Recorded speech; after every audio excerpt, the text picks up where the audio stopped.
Hello, আসসালামু আলাইকুম বন্ধুরা, সবাই কেমন আছেন? আশা করি খুব ভালো আছেন। এই যে আমি আজ সকাল সকাল চলে আসলাম হসপিটালে ডাক্তার দেখাবো।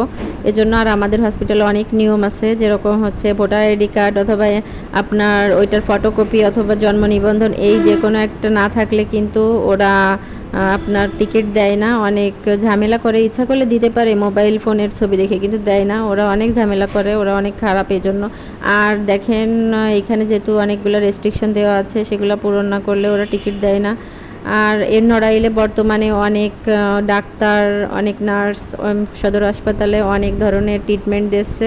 আর হচ্ছে এইখানে যদি কেউ ডাক্তার দেখাতে আসেন, হয় ভোরে আসবেন আর নয়তো 12:30টার পরে আসবেন। 1টা পর্যন্ত টিকিট দেয়, টিকিটের মূল্য মাত্র 5 টাকা। আর যারা ভর্তি হবেন তাদের জন্য হচ্ছে 15 টাকা নেয়। এখানে সরকারিভাবে অনেক সিট আছে, আবার যদি কেউ কেবিনে থাকতে চান কেবিনেরও ব্যবস্থা আছে।